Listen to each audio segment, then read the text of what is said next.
Hi, this is Rakul and you're watching me on Bollywood Spy. Hi, this is Pavail Gulati and you're watching me on Bollywood Spy. Hey hello everyone, this is your Bollywood spy यानी कि RJ Divya सोलगा। और इस वक्त मेरे साथ मौजूद है दो कमाल के actor Rakul and prevail. You know guys, सबसे पहले तो कॉन्ग्रेचुलेशंस, क्योंकि जो ट्रेलर देखा ना बहुत ही इंटरेस्टिंग लगा। एक बहुत टाइम के बाद इस तरह का एक जहाँ पे एक रोमांस भी है, थ्रिलर भी है, हू डन इट भी है, सब कुछ है। बट आपसे जानना चाहूँगा फीडबैक्स एंड रिएक्शंस कैसे आ रहे हैं। Everyone said looks very interesting and intriguing. कुछ अलग है, कुछ हटके है, and हमें भी यही लगा था जब हमने फिल्म की स्क्रिप्ट पढ़ी थी। तो hopefully. Yeah, I've been getting a lot of positive feedback. Yeah,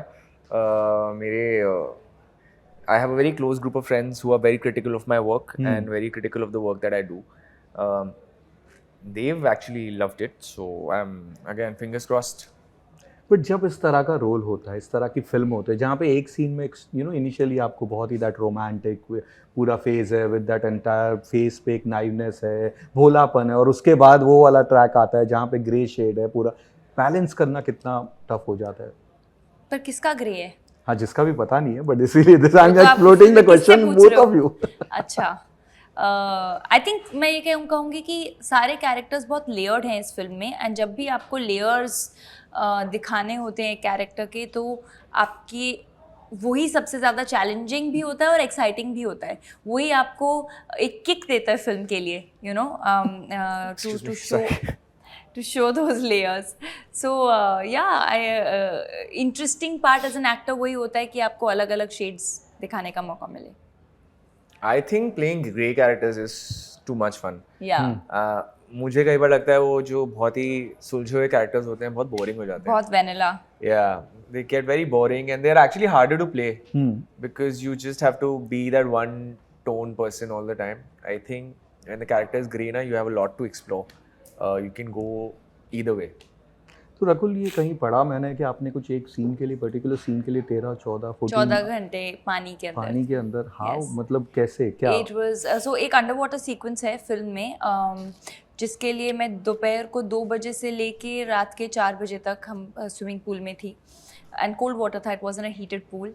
और बॉम्बे के मतलब जो नॉर्मल ठंडा हीटेड होना था बट हुआ नहीं था वो, एंड बॉम्बे विंटर्स थी actually. The funny part was it was January, I think. जनवरी, तो हवा चल रही है, टेरेस पूल है, और रात को तो एक सीक्वेंस डे में था और एक सीक्वेंस नाइट में।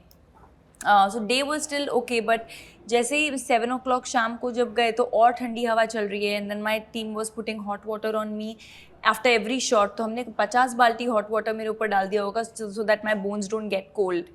But it was, I can say, the toughest shoot day of my life because I was shivering. It was really cold. तो next day ठीक थे फिर? नहीं, तो मतलब या ठीक थी, but when I went back home at 4 a.m. मुझे जाके सोने के लिए like I was so cold that I had to wear layers and layers. I was wearing warmers, socks, sweaters, sweatshirt, 2 blankets, and I still couldn't warm myself up. So it took me like 2-3 hours. and होता ना ऐसे आप curl up कर जाते हो, वैसे करके then I slept. Thrillers या जो हुडन टाइप की जो फिल्में होती है, एक दौर था जब बहुत सारी फिल्में बनती थी अब्रॉड में, हमारे यहाँ भी कमाल की बनती टिल द अर्ली 2000। लेकिन उसके बाद ये सोशल मीडिया आने के बाद ना थोड़े से जो मस्ती वाले लोग होते हैं जाके रिवील कर देते हैं ये है सस्पेंस, ये है प्लीज डोंट डू दैट। या तो उसके लिए क्या कहना चाहिए? Please don't give spoilers. आपने सुना 14 घंटा पानी में रहे, ये भी बहुत मुश्किल से डिफिकल्ट सीन्स किए। It's a lot of effort that goes into film making, and please don't give out any spoilers and please enjoy the film. छोटी सी फिल्म है, 90 मिनट की फिल्म है हमारी, सो या प्लीज एंजॉय। सो आपने एक आई थिंक छतरी वाली के वक्त ही मुझे कहा था कि आप एक दर्द देने वाली रोमांटिक टाइप की फिल्म करना चाहते थे, तो इज दिस वन? No, अभी स्टिल मैं मतलब रोमांटिक, ये थोड़ा ट्विस्टेड रोमांस है। I am talking about Shahrukh sir kind of romance. जी, तो विद पठान इज बैक, तो कुछ ऐसे प्लान हो सकता है? मुझसे पूछ रहे जैसे मेरे हाथ में है। वाओ, हाँ चलो प्लान करते हैं। But seriously, what exactly? I would love to. I mean, what I mean to say is that when I say romantic film that I want to do like a DDLJ, like a कुछ होता है, और ये जवानी है दीवानी, you know, वो उस तरह का रोमांस, ये ट्विस्टेड रोमांस है। Okay. वेल आपने जो कुछ फिल्में जो की है बहुत सारी आपकी फिल्मों में जो फीमेल कैरेक्टर है those movies are being led by them, एक बहुत इंपॉर्टेंट कैरेक्टर्स है, बहुत ही कमाल की मुद्दे वाली फिल्में रही है। कैसा लगता है, बहुत कम एक्टर्स होते हैं इस तरह की फिल्मों से जुड़ते हैं उसमें भी अपना नाम कमाते, फिल्मों का भी नाम हुआ है। How do you feel about those films? Of course, I'm very proud of those films. That's why I was a part of those films. And एक ही फिल्म थी जो मुद्दे वाली थी. Of course. हाँ, बाकी सारी तो काफ़ी entertainment वाली फिल्में थी. Although थप्पड़ was weirdly very entertaining to a lot of people and to me as well.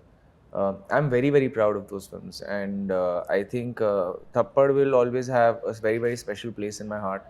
Anubhav sir will have a very very special place in my heart always. आपके कई फैंस जानना चाहते हैं शहनाज किस शो पे आप गए थे, how was that one, how was she as a host and कैसा रहा, क्या मस्ती की, क्या हुआ? वो पूरा अभी ऑनलाइन है शो, तो क्या मस्ती की तो आपको शो में दिखेगा, but she is a lovely person and it's great for everything that she has achieved and I wish her all the luck. उससे पहले हमारी फिल्म आ रही है 16 को. 16 तारीख को हमारी फिल्म आ रही है, तो प्लीज़ 16 तारीख को आप हम सबसे आई लव यू कहिए। 100%। And thank you so for Thank you so much.